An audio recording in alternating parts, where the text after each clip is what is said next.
Sim, dá Parece para ver e resolver? depois eu somo elas todas. Tá Acho que bom. agora Então vamos lá que estamos já está ao vivo. live. Deixa eu ver aqui. Bom, boa noite.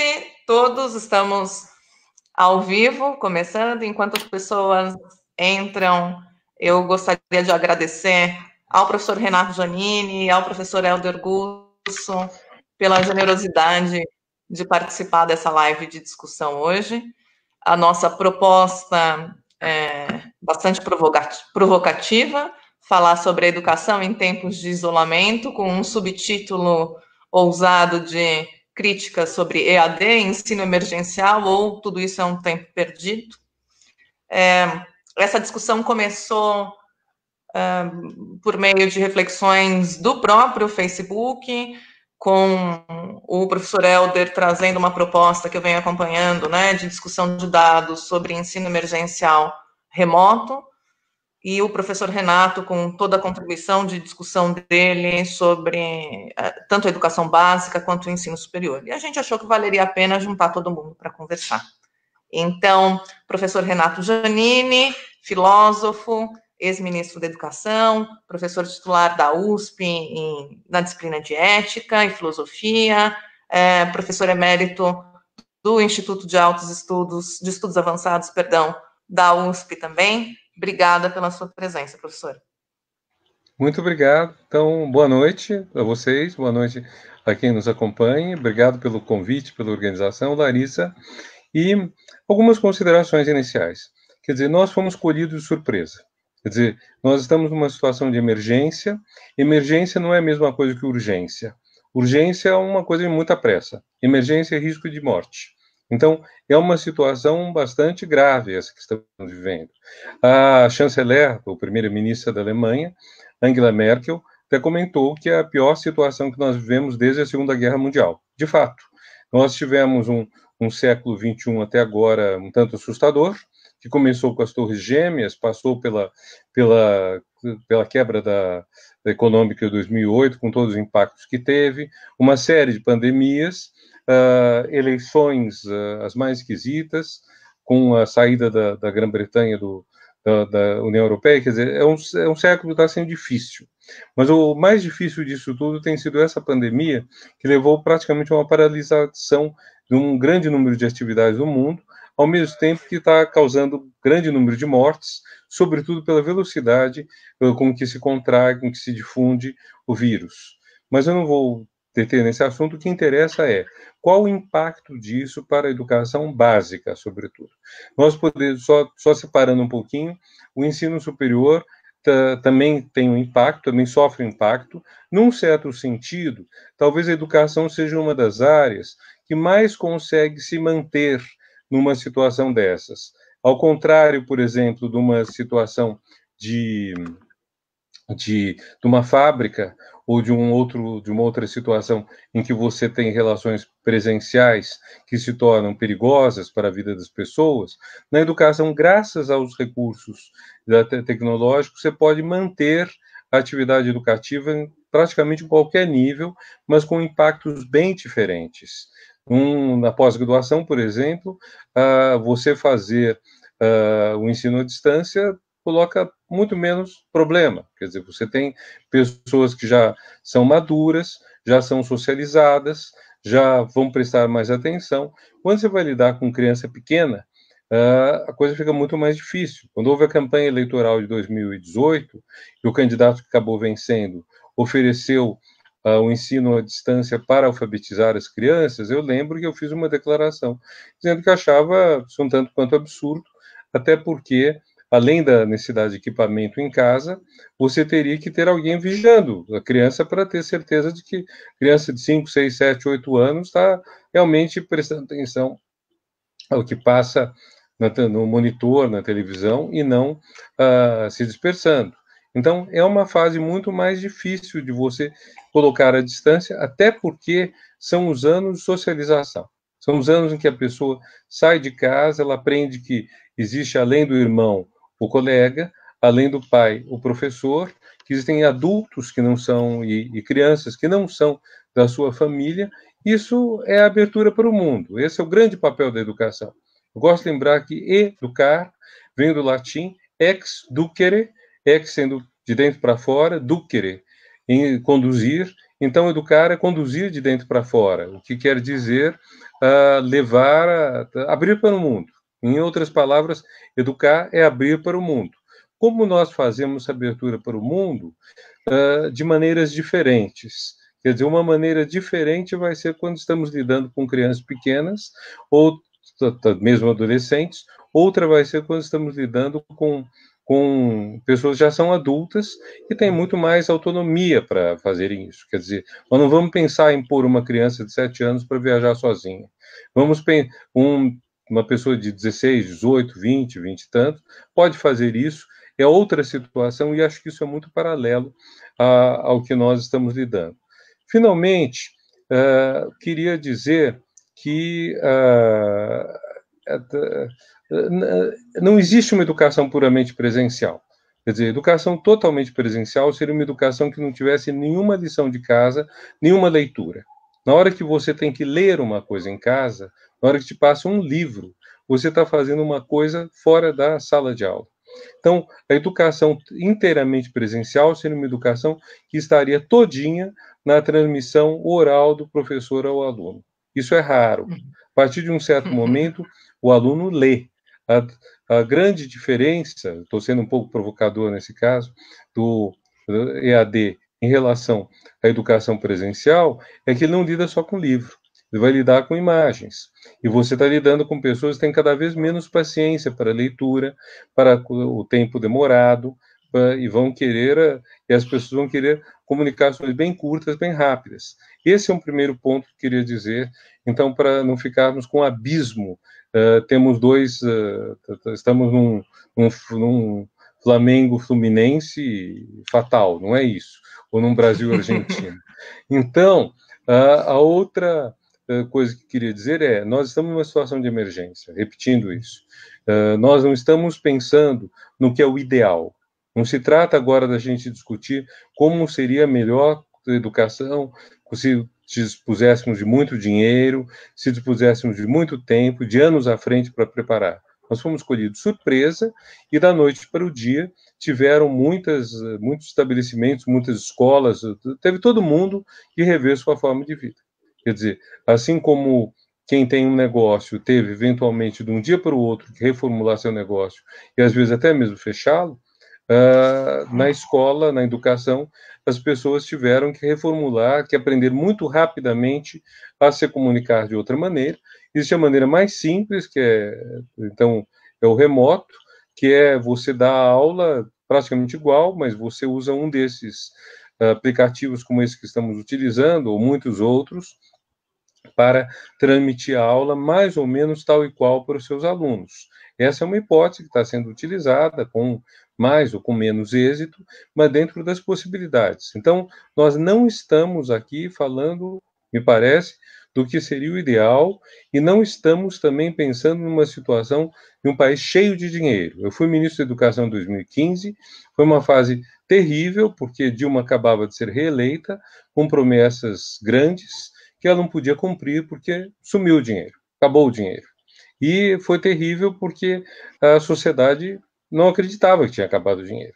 Então, isso foi um dos fatores que levaram à queda do governo, quer dizer, não se acreditava que faltava o dinheiro. A situação só piorou de lá para cá, então nós estamos numa situação de falta de dinheiro grande, isso não justifica certas barbaridades que os governos têm cometido, até porque tem havido perdão de dívidas a empresas, tem havido uma série de desvios para outras direções, mas nós temos que pensar que não estamos lidando com uma situação utópica, ideal, perfeita. Nós estamos lidando com aquilo que pode ser feito para que não se perca a atividade pedagógica. E, nesse sentido, eu concluo dizendo, eu acho importante nem que seja simplesmente a transmissão online da aula, eu acho importante para que não cesse completamente a atividade didática, pedagógica, a transmissão, a formação, o conhecimento, o contato com o colega, o contato com o professor. Eu acho isso importante. Agora, como isso pode ser feito da melhor forma possível, é essa questão que acho que a gente tem que discutir, pelo menos do meu ponto de vista. Helder, por favor. Obrigada. Então, obrigada, professor. Vou só apresentar o professor Helder.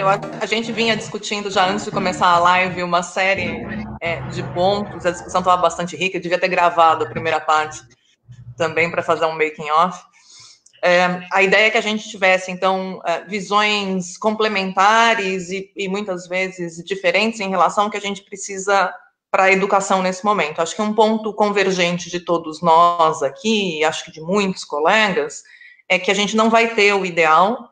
As ideias emergenciais por curto período que a gente tinha foram por água abaixo, né? A previsão é um pouco diferente disso, de como vai ser o retorno, se houver um retorno em relação às aulas presenciais, principalmente na educação básica, e agora a gente precisa pensar no que é possível e viável, mesmo que não seja ideal. Por isso, a presença do professor Helder Gusso, da UFSC, ele é psicólogo, trabalha com análise do comportamento, com tecnologias e processos também de educação nessa área, um pouco mais focado para o ensino superior, mas com muitas ideias em relação e tem discutido nessas últimas semanas muitas coisas em relação a esse ensino remoto emergencial, né? Quer dizer, o que dá para fazer com o que temos hoje. Então, obrigada pela presença também, Helder. Se você quiser fazer uma primeira introdução de fala, e daí a gente coloca os pontos que a gente tinha pensado em focar na discussão. Vamos lá. Boa noite, Larissa. Obrigado pela organização deste evento. Prazer discutir sobre educação com o professor Renato Giannini, uma honra para mim estar aqui nesse papel agora e com toda a audiência que está nos acompanhando aqui agora. De fato, a gente está numa situação sem precedentes, ao menos nos últimos 100 anos. O dado da Unesco é que são estimados que pelo menos 91% dos estudantes no mundo estejam sem aulas presenciais nesse momento. Então é um dado que, de fato, a gente nunca viveu algo nessas proporções. E uma coisa que me chama bastante atenção que talvez tenham muitas distinções para a gente poder discutir todos os níveis de ensino e talvez várias das peculiaridades de cada país, de cada estado ou região em relação à maneira como a educação está fazendo o enfrentamento desta crise que vivemos agora. Para discutir isso, uma das referências básicas que a gente pode se apoiar é a literatura sobre educação emergencial, e que é uma literatura que lida com educação em contexto de guerra. Existe um documento, diretrizes que são feitas por uma coalizão de várias instituições que abrangem, por exemplo, o Unicef, Unesco, que indicam que em situações, por exemplo, de guerra, de conflitos, e quando não há possibilidade de ter ensino nas escolas, que se faça no contexto comunitário, nas ruas, na casa dos estudantes, ou se nada disso for possível, que se viabilize ensino remoto. Então, as diretrizes para contexto de guerra para a educação básica é não pare o ensino. Agora, por que essas diretrizes falam sobre isso? Em grande parte, não é uma preocupação por cumprir calendário acadêmico e muito menos dar conta dos conteúdos curriculares previstos na educação básica para cada etapa, mas é criar minimamente condições para que a criança ou jovem possa continuar aprendendo, diminuir a exposição a grupos de risco eventuais que podem chamar para atividades paramilitares ou coisas do tipo no contexto de guerra, que felizmente não é o nosso caso, que possa prover estrutura, rotina e suporte aos estudantes e também professores. Você ter rotina em casa, uma família em quarentena, é uma coisa que dá estabilidade, que tem um impacto, inclusive, psicossocial bastante importante. E, além disso, muitas famílias, o professor ter algum tipo de contato com a criança, às vezes é o único meio ou única forma de proteção psicossocial dessa criança, porque, precisamos lembrar, nem toda família é fator de proteção à saúde. Tem famílias que são fatores de risco. Então, a manutenção da educação é algo importante nesses contextos, em especial a educação básica. A Fiocruz, inclusive, hoje à noite, acaba de lançar uma cartilha falando sobre isso. Atendimento às crianças, ou como lidar com as crianças nesse período de pandemia, e a sessão sobre educação versa justamente sobre essas coisas. No campo do ensino superior, parece ter tido uma discussão mais intensa entre fazer um ensino remoto emergencial ou suspender as atividades para esperar para retornar depois. Essa decisão fazia sentido num cenário em que se previa que se voltaria à atividade presencial tal como a gente a conhecia. O fato é que as previsões que temos hoje indicam que a gente vai precisar de prolongamentos de períodos de quarentena, talvez quarentenas por períodos intermitentes e talvez ainda medidas de proteção à saúde e segurança que vão se prolongar por talvez 2, 3 anos daqui para frente. Ou seja, não é mais opção a gente aguardar para voltar. A gente precisa necessariamente de algum tipo de organização para o trabalho.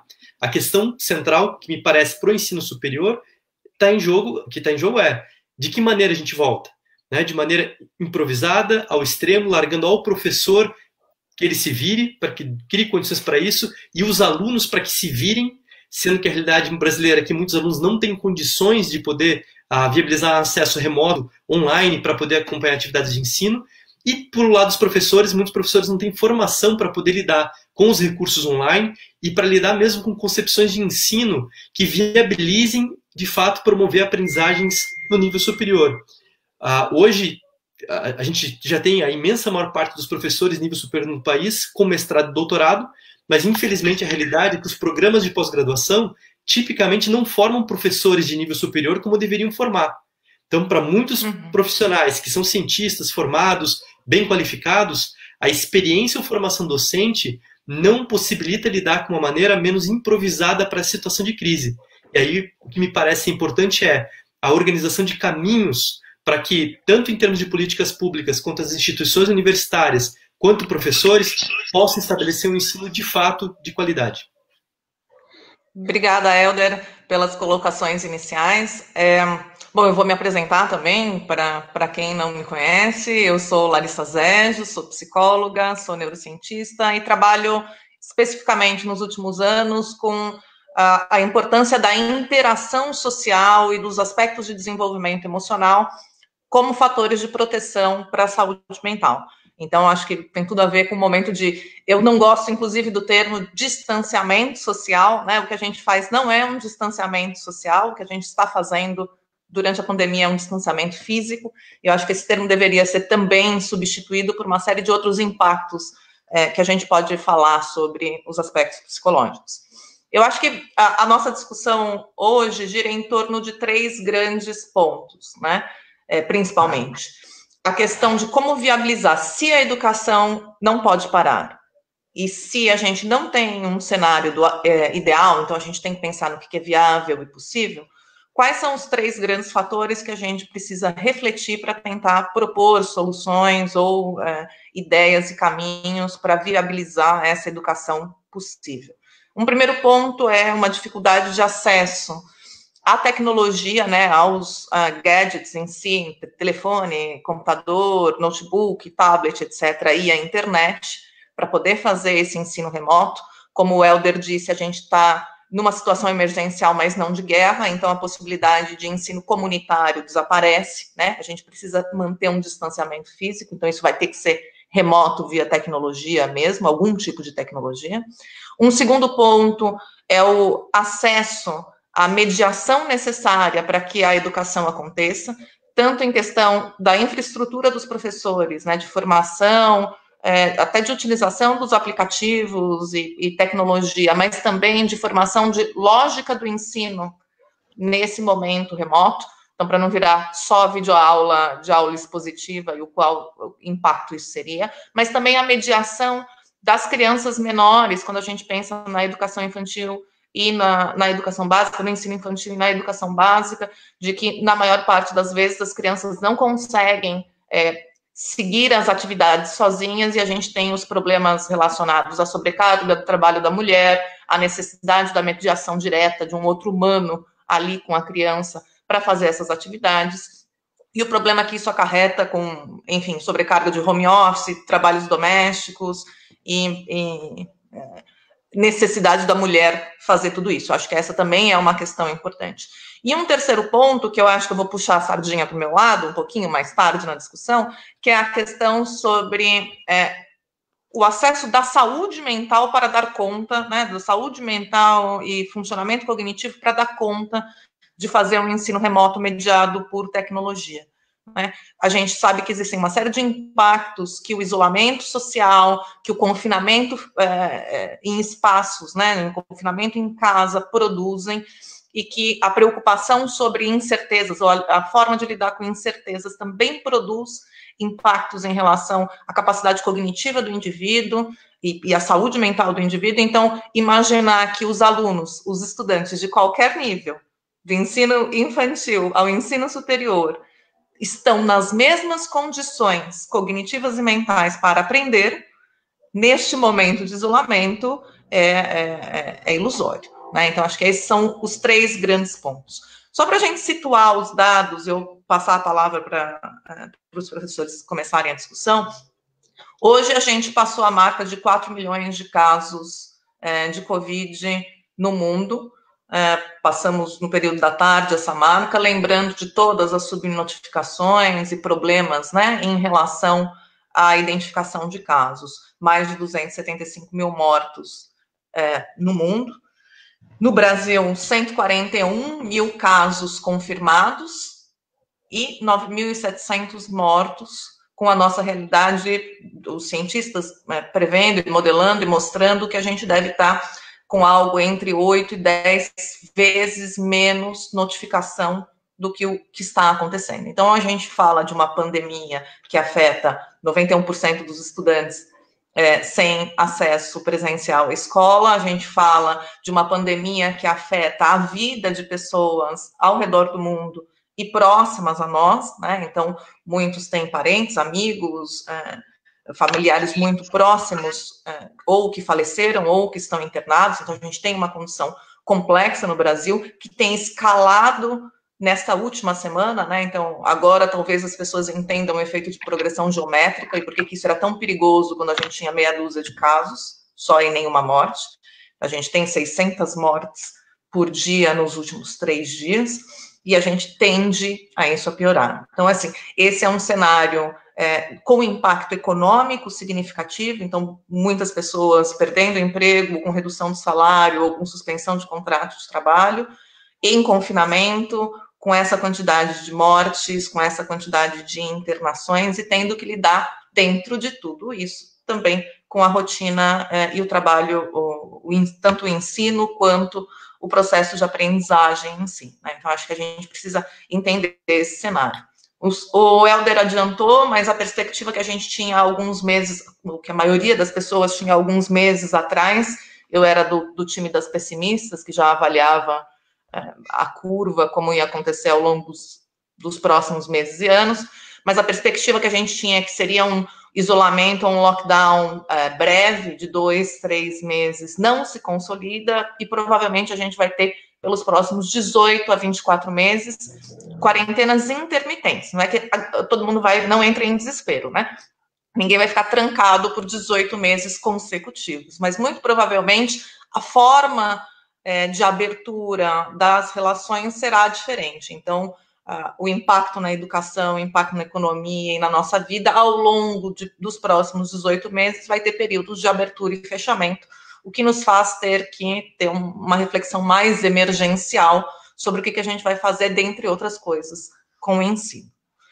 Então, pensando nesses 3 pontos, acesso à tecnologia, a infraestrutura de formação de professores e também de capacidade de pensar metodologias de ensino, sobrecarga nas famílias, de mediação, e talvez um pouco desses aspectos mais cognitivos. Quem quiser primeiro, por favor, professor Renato, ou outros aspectos que queira apresentar, professora Helder, começar uma segunda fase. Enquanto isso, eu vou lendo as perguntas e eu vou selecionar algumas perguntas para a gente discutir. Tá bom? Obrigada a todo mundo que está assistindo também. Boa noite a todos. Então, deixa eu falar uma coisa aí, então. Olha, são inúmeros pontos. Quer dizer, o que nós precisávamos, e que me deixa muito estupefato, é ter o que se chama plano de contingência, o plano de emergência. Uma sociedade moderna não pode viver sem ter planos desse tipo. Eu fiquei muito chocado quando teve a greve dos caminhoneiros, 2 anos atrás, de ver que o governo não tinha um plano para isso. Um plano para isso significaria: você tem que deixar claro que, por exemplo, alimentos perecíveis, combustíveis necessários ao transporte coletivo, remédios, esses fatores têm que absolutamente ser transportados. Não é aceitável que sejam bloqueados. Outras coisas você pode negociar, pode discutir, mas há coisas que não são aceitáveis. Então, isso caberia ao governo, especificamente no caso, até mesmo às Forças Armadas, ter um plano assim. Eu fiquei muito pasmo de ver que não havia esse plano 2 anos atrás. E hoje que nós temos um governo que está cheio de militares, com 9 ministros militares, dizem que há 3.000 militares em cargos de confiança, nós também não temos esse tipo de planejamento, não vemos como isso funciona. Então, tudo que você colocou, algumas das perguntas que eu olhei aí do lado, elas apontam para todo esse conjunto enorme de problemas que surgem. Só para pegar um problema ou dois. Quer dizer, nós temos um acesso, os brasileiros usam muito a internet. Esse é um lado que nos facilita nessa altura. Agora, não necessariamente você tem acesso a uma banda larga. Então, sobretudo nos bairros pobres. Então, seria preciso, nessa altura, colocar no pacote da urgência, ou mesmo da emergência, você ampliar isso. Ora, existe o Fundo de Universalização dos Serviços de Telecomunicações, o FUST, foi criado há mais de 20 anos, eu creio, e que arrecada uma parte do valor da conta telefônica, que é justamente para essa finalidade. Então, esse é um momento em que era uma das medidas que o governo deveria tomar, é canalizar esse dinheiro que existe para ampliar o acesso à banda larga dos bairros mais pobres, para que seja possível, para que seja viável essa transmissão. Outra questão que é muito importante é a questão da alimentação dos alunos. Muitos alunos das escolas públicas têm como um ponto fundamental da presença na escola pública o fato de que lá tem a merenda. Então, isso é preciso também, de alguma forma, ser considerado. Então, existe todo um lado, eu estou falando mais do lado que eu acho um livro chato, lado infraestrutural, lado dinheiro, mas é preciso considerar tudo isso, e isso tudo nem deveríamos ser nós que deveríamos estar pensando. Deveriam ser o Ministério do Planejamento, as próprias Forças Armadas. Não estou querendo militarizar a educação, muito ao contrário, mas estou querendo dizer, se nós tivéssemos uma ameaça externa ao Brasil, então, estivéssemos diante de uma situação de guerra, e eu repito o termo da Angela Merkel, se estivéssemos numa situação de guerra, nós estaríamos tendo uma série de medidas emergenciais para lidar com essas coisas. Como acontece que nós estamos numa situação assim calamitosa e isso não existe? Fora isso, existem todas as questões didáticas, etc. Eu acho que o Helder tem mais conhecimento disso do que eu, mas eu diria, nós temos vários níveis em que podemos trabalhar isso. Nós temos desde o nível em que o próprio professor mantém-se em contato com a própria classe, até o nível em que, se isso for muito difícil, por qualquer razão que seja, existe muito conteúdo audiovisual disponível de boa qualidade e de teor pedagógico que poderia ser disponibilizado. Vai desde o Castelo Rá-Tim-Bum até muito material que a TV Futura fez, até outros materiais que a gente tem, que a gente utiliza, que a TV Escola tinha bastante. Então, temos muita coisa. O que é importante é manter o espírito do conhecimento, da educação, etc. Último ponto nessa parte de respostas é a questão de como voltar à normalidade ou voltar às aulas na medida em que for possível. Eu penso que a ideia enfim, de formar, de dar nota, de garantir que não se perca o ano, tudo isso perde um tanto de importância em relação ao tamanho do trauma. É um trauma tremendo que a nossa sociedade está vivendo, um trauma gigantesco. Então, o que eu pensaria em termos na volta às aulas, e aí isso vale até mesmo, talvez, para a pós-graduação, mas seguramente para a educação básica, é que se converse sobre o vivido nesses meses.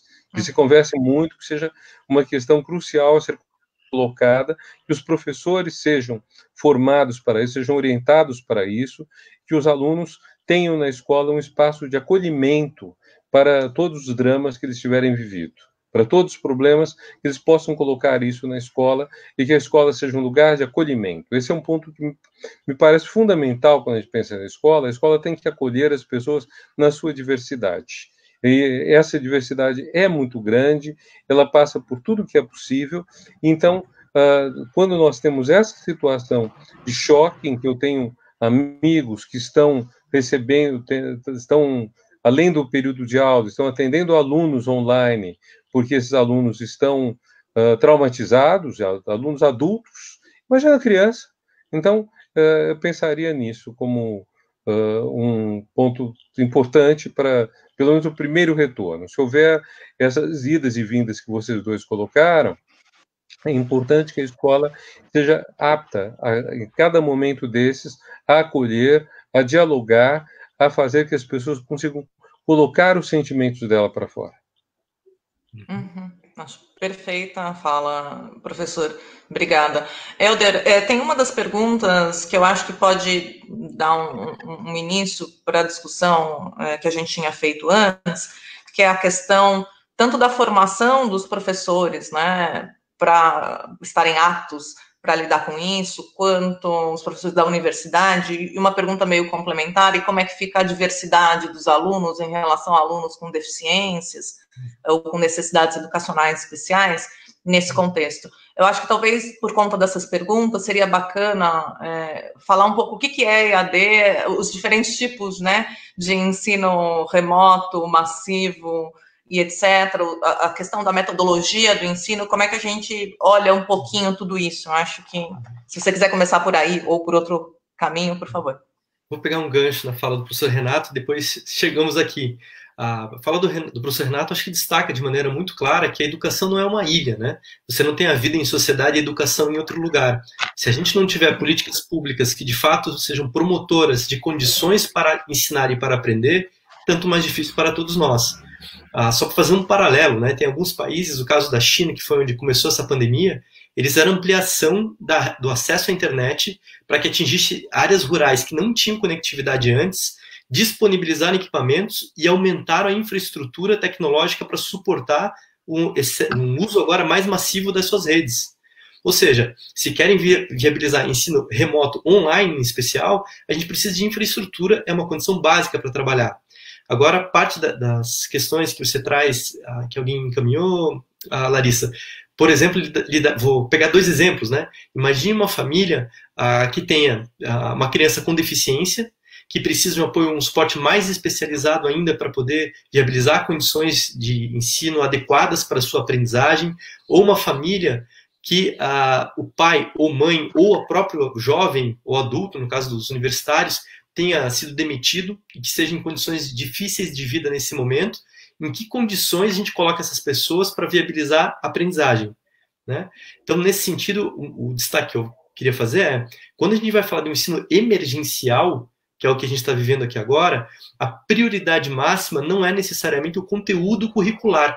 Esse não é o mais importante nesse momento, né? Tem outras coisas que são prioritárias em relação a isso. No caso, por exemplo, da educação infantil, a manutenção dos vínculos entre professores e alunos, a turminha, a orientação aos pais para que criem rotinas, atividades para as crianças com finalidades pedagógicas, dicas de como ter acesso ao material que já existe.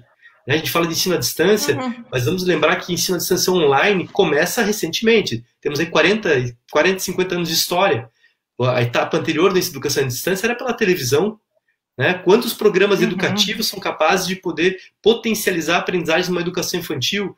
Exemplos como Itália, França, Portugal, eles têm canais hoje dedicados à formação das crianças e dos jovens. Tem programas específicos para faixa etária, com aulas e tudo mais, para garantir acesso, que mesmo nesse país, às vezes não é garantido de maneira online, né? Aqui no Brasil teve relatos emocionantes publicados em jornais de professoras que, cientes das limitações de acesso aos seus alunos, publicavam em sacola de mercado atividades com exercícios para os seus alunos na frente de casa, para os pais pegarem para levar para as casas para as crianças fazerem. Ou seja, a gente tem possibilidades. A preocupação é, se a gente ficar pensando que tem que dar conta do conteúdo curricular, tal como ele está previsto nos planos de ensino neste momento, a gente vai se prender a um preciosismo que não é justificável num período de emergência. Agora, por outro lado, como é que a gente faz para potencializar ou fazer o melhor possível dentro das possibilidades? Nem tudo é viável. O que me parece ser prioritário é que cada instituição de ensino, cada região, cada secretaria de educação, primeiramente, estabeleça as diretrizes ou as bases sobre as quais ela está trabalhando. Do que eu estou querendo, onde eu estou querendo chegar com isso? Se eu não tiver um diagnóstico preciso de quem são meus estudantes e a realidade deles, quem são meus professores e a realidade deles, que condições de infraestrutura e de suporte a gente tem para viabilizar a educação nesse momento, qualquer plano, ele está fadado ao fracasso. A gente não estabelece um planejamento sem base em premissas consolidadas, né? Eu preciso saber o que está acontecendo nas múltiplas realidades para planejar a ação. Dado isso, se eu tiver mais clareza sobre o que acontece com meus alunos, com os professores e tudo mais, e dados os recursos que eu tenho disponíveis para trabalhar, agora voltamos à base da formação de um professor, que é, diante daquilo que seria esperado a gente desenvolver como aprendizagem nesse momento, os recursos que temos, características dos alunos, minhas características, enfim, tudo isso junto, quais são as melhores formas para fazer isso? O que assusta? A falta de formação, às vezes, pedagógicas, e eu vou falar agora especialmente para o ensino superior de novo, porque para a educação básica, a formação pedagógica é melhor. Né? Os cursos de licenciatura têm muito mais expertise disso do que os programas de pós-graduação. Como é que a gente ensina? Tá? O que é criar condições para ensinar? Fazer uma atividade ao vivo, 2 horas o professor falando, ou ter várias disciplinas na sequência, o aluno ficar 4 horas ouvindo o professor direto na frente do computador, não existe capacidade cognitiva de alguém acompanhar isso. É inviável você ter atividades ao vivo, presenciais, pela internet, durante a manhã inteira ou o dia inteiro. Então eu precisaria aprender a lidar com recursos pedagógicos que possibilitem, inclusive, mais autonomia para os aprendizes quando isso é possível. E quando não é, usar a rede de apoio que eu tenho, tipicamente a rede familiar. Perfeito, Helder. Eu acho que você levantou uma série de pontos importantes, complementares ao professor Renato. Eu vou sumarizar alguns e trazer algumas ideias sobre isso, né? Até por conta das perguntas que a gente teve. Acho que a gente tem um ponto inicial, que é a infraestrutura, então, viabilizar algum acesso, né, a esse contato com as famílias, principalmente na educação básica, mas também no ensino superior. Ainda que a gente pense que tecnologia não é só a internet, tecnologia significa um meio de fazer alguma coisa, e isso pode significar, em algumas realidades, as folhinhas de atividade e afins, né? Algo que eu tenho visto aqui em Florianópolis. Então, as escolas dos bairros aqui, eu moro no mato, em Floripa, as escolas do bairro aqui as diretoras têm ido diariamente para as escolas com mais alguns funcionários para imprimir atividades e preparar para os pais buscarem uma vez por semana, para quem não tem nenhuma possibilidade de acesso à tecnologia, né? Então, ou não tem internet no celular, ou não tem celular, a gente tem essas realidades. E junto a isso, algumas escolas têm disponibilizado cestas básicas, justamente porque parte da função da escola, em algumas áreas, é também o acesso à alimentação. Então, acho que a gente parte desse pressuposto que a gente precisa pensar no mínimo de infraestrutura. O governo deveria estar agindo de uma melhor maneira sobre isso, mas não está. Ponto. Choremos. Segunda parte, né? A segunda parte que você colocou muito bem, o professor Renato também já tinha abordado, que é a questão daquilo que a gente espera do ensino ou da educação nesse momento. Eu concordo com os dois de que o foco não deveria ser o conteúdo ou cumprir o que são os critérios curriculares para passar ou não de ano, passar ou não de semestre, em especial na educação básica, né? Quer dizer, não só o formato de ensino conteudista, mas a priorização do conteúdo necessário para um semestre ou para um ano não deveria ser o que mais valorizado. A gente deveria, inclusive, pensar que talvez o acolhimento que o professor Renato falou, que as escolas deveriam fazer ao retorno das crianças para a escola presencial, deveria estar acontecendo agora. Isso não significa transformar professores em psicólogos, longe disso, mas significa aproveitar a oportunidade, ou usar, na verdade, a situação emergencial para falar sobre isso, né? Para falar o que é uma pandemia, para explicar a importância do isolamento social e utilizar este conteúdo, isso é um conteúdo, para falar de todas as disciplinas. Eu não vejo nada mais óbvio, prioritário, emergente e interessante no sentido de que só se fala disso, né, para ensinar matemática. A gente pode ensinar matemática com o que está acontecendo com a pandemia. A gente pode ensinar português, interpretação de texto bastante, né, fake news e tudo aí, em todos os níveis de ensino, falando sobre a pandemia. Biologia, então, né, nem se fala.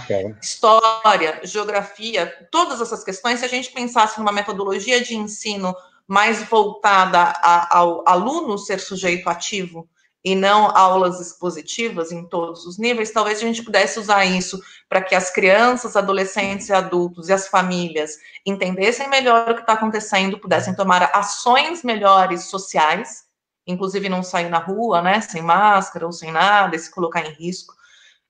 E a gente poderia, com isso, porque o primeiro passo sempre para melhorar a nossa saúde mental é entender o que a gente está acontecendo com a gente e aceitar. E daí, talvez, a partir daí, propor, né, um meio termo entre conteúdos transdisciplinares e relações humanas, né? Retomar contato com o professor, com os colegas e priorizar esse tipo de coisa. Professor, por favor, o senhor ia falar. Eu? Professor Renato. Não? Sim. Perdão. Não, eu ia falar assim, só uma coisa que é importante frisar, quer dizer, apesar da gente ter dito que não tem que ficar um mito do conteúdo, de dar toda a matéria, etc., isso é meio óbvio, quer dizer, não apenas precisava ser ressaltado, mas ao mesmo tempo, quando você é professor justamente porque você gosta desses assuntos, você acredita que eles são importantes, então é óbvio que você vai dar, na medida do possível, o assunto que é seu, o assunto que você está lá para lecionar. Então, como você deu até alguns exemplos de como ensinar, eu queria frisar que isso dá uma espécie assim de realce para as questões éticas. Quer dizer, esse é o momento em que as questões éticas se tornam particularmente agudas, porque o fato de você, por exemplo, usar a máscara não é para proteger você, é para proteger os outros de você. Então, a máscara é algo que, de um ponto de vista egoísta, uma pessoa pode perfeitamente não usar. Ao usar a máscara, ela está mostrando que ela respeita o outro e que não quer contaminá-lo com eventuais gotículas que transmitam o vírus do qual ela seria portadora. Então, eu penso que essa é uma oportunidade mais ou menos rara de levantar a questão ética, que tem sido uma questão tanto quanto deixada de lado. Um outro ponto que foi levantado por algumas questões, por algumas pessoas, e que é também mais ou menos óbvio, é como você faz para cuidar das crianças. Os pais que tiveram sorte trabalham. Então, se você trabalha, quem vai acompanhar a criança? Eu estou falando que tiveram sorte, porque muita gente está perdendo o emprego. Então, como você vai cuidar das crianças? Que maneira você vai zelar por elas, fazer companhia, uma vez que está previsto, né? Previsto que as crianças estariam na escola, o que então liberaria pais e mães para suas atividades, basicamente profissionais, inclusive. Eu acho que é uma coisa que os governos deveriam cuidar. Na falta dos governos, e infelizmente esse é um ponto ao qual vou chegar e que é muito delicado, talvez seja o caso das comunidades se organizarem de uma maneira assim, inclusive fortalecer seus laços. O fortalecimento do laço social é uma coisa que hoje é absolutamente fundamental. Finalmente, a questão da responsabilidade dos governos. Os governos que estão atentos à questão da educação são os estaduais e municipais. O governo federal está realmente totalmente desinteressado da questão da educação. Isso já se viu na campanha eleitoral. Em 2018, pela primeira vez, talvez em 20 anos, ganhou as eleições um candidato que não colocou na sua plataforma nada de positivo relativamente à educação. Ao contrário, que viu a educação como uma ameaça, porque o fantasma, que eles chamam de Paulo Freire, seria responsável pela imoralidade que campearia na sociedade brasileira. Então, enquanto durante os anos em que PT e PSDB disputaram a hegemonia, cada um deles frisava a educação com suas divergências, com suas convergências, nós tivemos e temos hoje um governo federal que é muito indiferente à questão da educação, seja de nível superior, que é onde mais interfere o governo federal, seja do nível básico, onde pelo Fundeb o governo federal fez teve um papel muito importante desde o governo Fernando Henrique, com um aumento significativo desde Lula. Então, o Fundeb está para acabar esse ano. O Fundeb é o Fundo de Desenvolvimento da Educação Básica e é uma contribuição que é fundamental para funcionar a educação básica estadual e municipal. Então, nós estamos, nesse momento, com os governadores e prefeitos atuando mais, a maior parte deles, felizmente, e diante de de um alinhamento e de um desinteresse muito grande do governo federal. Então, é preciso que esses governos que estão atuando sejam realmente muito ativos e que a gente que colabore entre si, que a gente colabore com eles e façam pressão para que o governo federal cumpra suas obrigações constitucionais. Uhum. Eu acho que tem uma coisa, vou roubar a palavra do Helder só por 2 minutos, eu prometo, mas tem uma coisa muito importante que o professor Renato falou agora, que é a gente, sem querer romantizar a pandemia, ter uma capacidade reflexiva, né, de refletir na nossa prática educacional e na nossa prática, enfim, em quaisquer profissões, que é utilizá-la como oportunidade para desenvolver ou pensar ou refletir sobre uma série de aspectos que talvez a gente não tivesse tanta oportunidade por não estarem escancarados, né?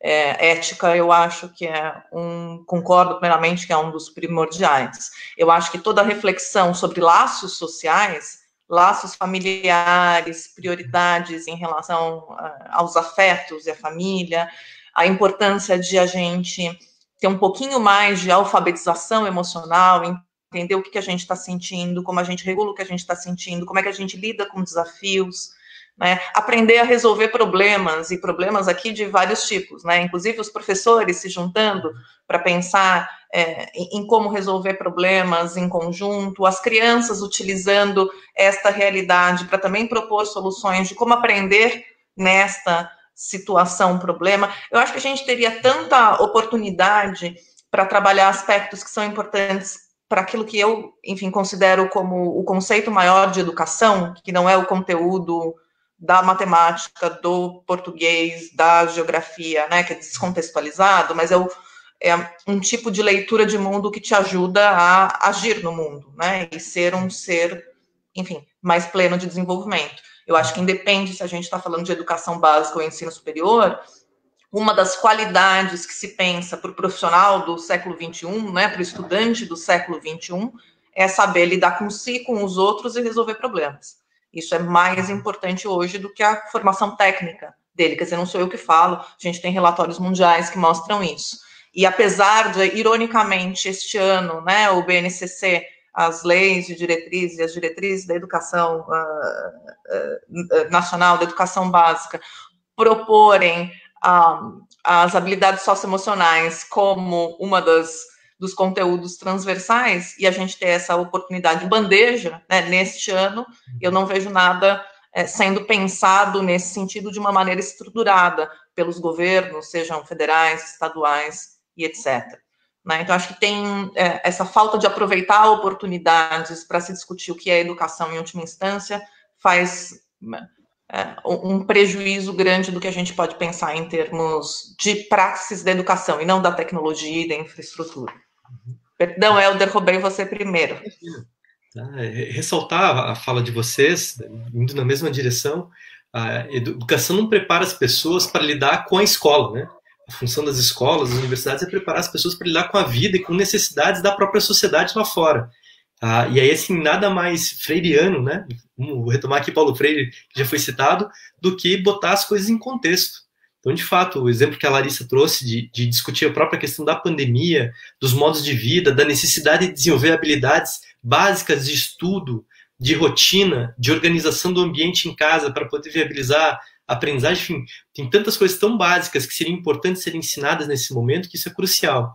Agora, destacar também que, embora a gente tenha feito esse destaque, né, e o professor Renato, de maneira muito clara e precisa, falou, é óbvio que a gente não deveria focar tão incisivamente nos conteúdos curriculares. Por outro lado, alguém já comentou ali em relação à pressão, às vezes, dos gestores das escolas privadas que querem que siga à risca as coisas lá, e também pressões externas, né? A gente tem, por exemplo, para os alunos que estão no 3º ano do ensino médio agora, o Enem marcado, não foi adiado, está agendado, e é isso.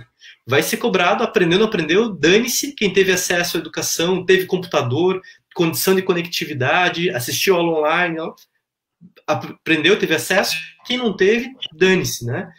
Então de novo, as escolas, a educação não está separada da vida em sociedade. Então a gente está sofrendo várias influências o tempo todo, às vezes pressionando para querer cumprir conteúdo, às vezes indo para uma direção mais humana e mais coerente com a própria função da educação, de modo geral, na vida das pessoas, e o tempo todo professores e os profissionais que trabalham nas escolas lidando com essas múltiplas influências, né?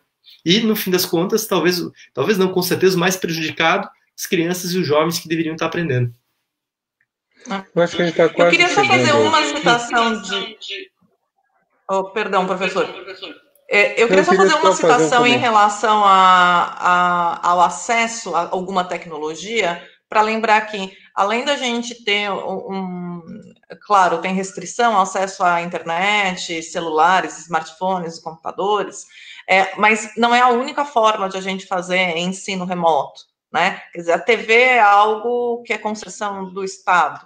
A gente tem, enfim, possibilidades de utilizar a televisão, que hoje está na maioria dos lares, sim, também como uma alternativa, ainda que paliativa, para se discutir uma série dessas coisas que a gente está pensando aqui, né? Eu achei tão emocionante e, ao mesmo tempo, didático para ilustrar o presidente de Israel lendo histórias infantis para as crianças na televisão, em todos os canais da televisão pública de Israel. Então, pensar em alternativas de um uso também adequado da televisão para se propor atividades educativas, de reflexão e até de administração do tempo para mães e pais que têm crianças pequenas, né? Quer dizer, poder deixar a criança ali 1, 2 horas na frente da televisão com algo que seja útil e que ela esteja entendendo, não seja, enfim, esses programas malucos, mas seja algo educativo e ela consiga trabalhar no seu home office, o pai consiga trabalhar no home office, a gente também deveria pensar como estratégias alternativas em última instância, né? As TVs são concessão do governo. Professor Renato. E uma coisa importante para a propósito do Enem, que foi primeiro de tudo, acho um absurdo não cogitar a mudança da data do Enem, porque como a gente não sabe em absoluto o que vai acontecer, não faz sentido. Quer dizer, tem que se ver quando o Enem pode ser feito. Quer dizer, se estender muito tempo a quarentena, claro que não poderá ocorrer nas datas dele. Depois, a preparação do exame do Enem, não sei, acho que a maior parte das pessoas não sabe, ela é feita no INEP, e é um sistema de controle perto do qual os controles, as portas de entrada de banco, parecem brincadeira. Quer dizer, você, para entrar lá, você passa por umas máquinas que verificam se você tiver 1 miligrama de metal, você é detido. Então, se o máximo cuidado para que você não saia com nenhuma anotação, com nenhum pendrive, com nada. Então, a preparação do exame do Enem não pode ser feita à distância. Quer dizer, no pior dos casos, no caso, vamos dizer, de muito emergencial, você poderia talvez pegar questões que já estão num banco de dados, poderia ser o risco enorme de se burlar o sigilo do exame. Então, isso quanto ao Enem. Agora, algumas pessoas estão confundindo a questão de cotas e a questão do Enem. Então, eu preciso esclarecer as cotas. No Brasil, você é um SISU, não o Enem, no ensino médio, e então dá uma determinada nota, com base na qual ele pode pretender acesso a tais ou quais estabelecimentos públicos, os portugueses também, e as escolas particulares também aceitam. Mas no que estamos falando do setor público federal, a lei é muito clara, metade das vagas do ensino superior federal vai para alunos que fizeram ensino médio em escolas públicas. É isso. Dentro dessa metade, você vai ter um percentual étnico, que depende do estado. Então, no estado que você tem mais, como a Bahia, o percentual negro e afrodescendente será maior. Num estado que tem uma presença maior indígena e de descendente, como na Amazônia, esse é menos o percentual de afrodescendentes e descendentes indígenas será menor. Isso é importante deixar claro, isso está no SISU. Qualquer que seja o resultado do Enem, isso é SISU. Para você fazer o SISU, então, você vai ter metade das vagas reservadas a quem fez escola pública, e se não tiver mudança, nem ocorrer mudança, você pode utilizar a nota do Enem de anos anteriores. Então, não você tem que ter feito nem este ano. Então, no ensino que vem do ensino médio público, de que eles terão vagas. Então, os alunos que estão se formando este ano, que terão, então, possivelmente menos formação, menos competição, menos capacidade de competitividade, mas não deles contra, deles versus alunos do setor privado, e sim deles versus alunos do setor público que fizeram o Enem nos anos anteriores. Esse seria o desenho hoje. A gente não sabe. O governo vai tentar mudar isso. O governo já adotou medidas provisórias em situações absurdas, como, por exemplo, no dia Natal, sem nenhuma urgência, violando um preceito constitucional, mudar a forma de defender que o SISU se mantenha como está. Quer dizer, que o SISU mantenha as vagas do ensino para o ensino público. E nós temos, além disso, que insistir na questão do Enem ser fixado para termos de pandemia. Quer dizer, isso eu acho que é o mínimo necessário. Eu acho que a gente já o adiamento está terminando, né? Então, eu acho que é óbvio. Deveria ser. A gente espera que exista algum bom senso do governo nesse sentido, porque o impacto para os estudantes, principalmente, de novo, né, os estudantes que são provenientes da rede pública ou com menor acesso à tecnologia, vai ser maior, obviamente, do que estudantes de nível socioeconômico mais alto e das privadas, né? Então, assim, se imagina que a empatia, no mínimo, né, falando nas habilidades mais gerais para a vida, que a empatia do governo em relação a esses estudantes faça o adiamento do Enem, pelo menos durante esse ano, e talvez, vamos ver o que vai acontecer nos próximos meses. A gente está encerrando, eu queria que a gente tentasse, talvez em 1 minuto cada um, resumir uma parte, 2 minutos, se vocês quiserem, 3 também está valendo, mas resumir um pouco as ideias gerais do que a gente discutiu sobre, acho que a questão da infraestrutura ficou bastante evidente, a questão dos problemas de educação, né, da formação de professores, do própria metodologia de ensino também ficou bastante clara, as oportunidades em relação a utilizar esse momento para discutir uma educação para a vida e não uma educação conteudista curricular, acho que a gente destacou bastante, mas talvez aquilo que chame para cada um aqui mais atenção do problema da educação nesse momento de isolamento social, né, e como é que a gente poderia, talvez uma luz no fim do túnel, como é que a gente poderia lidar com isso? Para vocês, pessoalmente, o que é o mais importante dessa discussão de hoje, mesmo que a gente não tenha respondido a questão completamente hoje? Hélder, se você quiser começar. 2 questões que eu acho que são centrais. Primeiro, a necessidade de conhecer a realidade com que a gente está lidando. Então, as instituições de ensino, secretarias de educação precisam ter um diagnóstico preciso do que está acontecendo na casa dos seus alunos, professores, para poder ter bons planejamentos. E a segunda coisa, que é viabilizar aos professores meios, recursos e formação para que o que está sendo feito agora como ensino emergencial, ensino remoto que está sendo feito agora e vai perdurar nos próximos meses, talvez anos, seja o menos improvisado possível e de maior qualidade possível. Então, isso depende necessariamente de recursos e formação de professores. A gente não faz isso de improviso. Nossa, perfeito. Obrigada, Hélder. Professor Renato? Eu acho que você resumiu muito bem na sua última fala, Larissa. Eu concordo com o que o Hélder disse também agora. Eu só diria uma coisa. Nós temos que fazer muita pressão sobre o governo, sobretudo o federal. Nós temos que deixar muito claro que não se trata de uma brincadeira.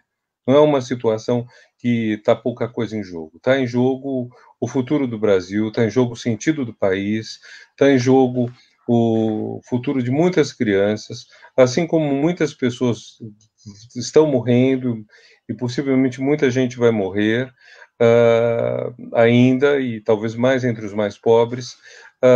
Pode haver também, da mesma forma, danos educacionais permanentes para muitas pessoas. Então, nós temos que fazer uma pressão muito grande sobre esse governo. Vocês vejam, até esse momento, e nós já estamos em maio, o governo deu um passo para a votação do Fundeb, que expira em dezembro. Então, é preciso, se um governo não tomou essas medidas, nós temos que exigir que o Fundeb seja votado. Nós temos que exigir que recursos sejam obtidos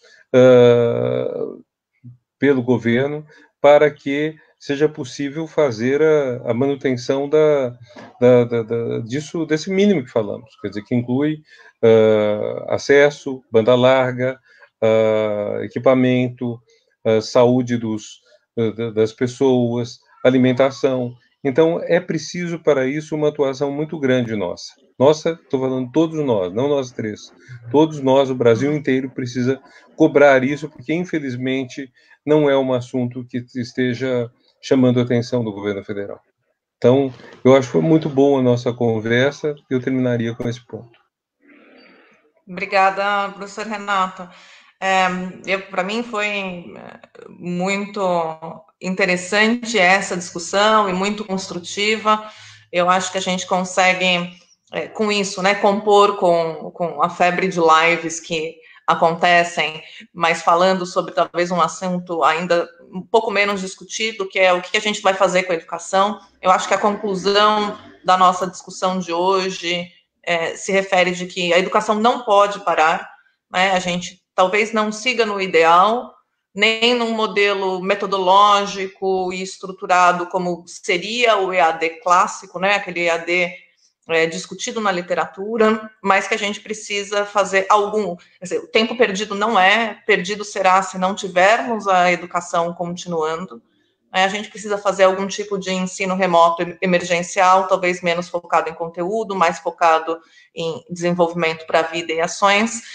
E talvez um caminho para isso, enfim, na minha utopia, é a gente não só a necessidade de pressionar o governo, que eu concordo com o professor Renato, mas eu acho que na minha utopia é a gente tentar fazer grandes movimentos entre educadores de diferentes níveis para discutir, formar rede de apoio, trocar material, né? Eu acho injusto o professor ter que ficar reinventando a roda sozinho, ele gasta, enfim, 10 horas para fazer uma atividadezinha que faça sentido e que, enfim, não dura nada. Então, por que não trocar essas informações, trocar material mesmo? Quer dizer, junta um grupo de professores e monta uma atividade que faça mais sentido para propor reflexão, prática e ação, e que possa ser feita em papel, em vídeo, em WhatsApp. Quer dizer, ela possa ser distribuída de várias formas para ajudar o aluno de todos os níveis a pensar, e que é uma produção coletiva, né? Nossa, agora eu virei comunista, meu Deus, eles vão me odiar no fim da live. Mas a gente pode fazer uma produção coletiva, fazendo, então, grupos de apoio, de suporte, de troca de experiência entre educadores. Eu acho que talvez a gente pudesse, enfim, pensar um pouco nesse caminho de construção mais coletiva. Acho que era essa a minha mensagem mais feliz para o final. Eu acho que é possível, é viável, e a gente tem que tentar. Obrigada, Helder. Obrigada, professor Renato, por tudo. Uma honra. É um grande prazer conhecer vocês. Grande prazer. Então, muito obrigada. Em frente, né, gente? Bora. Vamos em frente. Queria agradecer todo mundo que assistiu a gente. Eu tentei buscar algumas perguntas, mas eu vou fazer um sumário depois das perguntas que não foram respondidas e tentar discutir aqui entre nós e organizar essas respostas.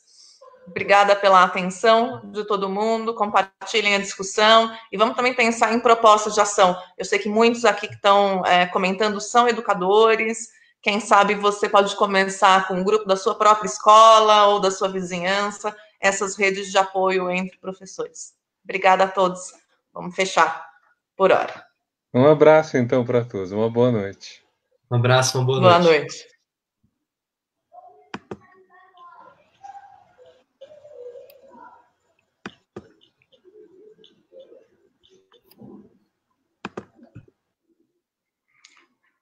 Estou tentando fechar, só um instante.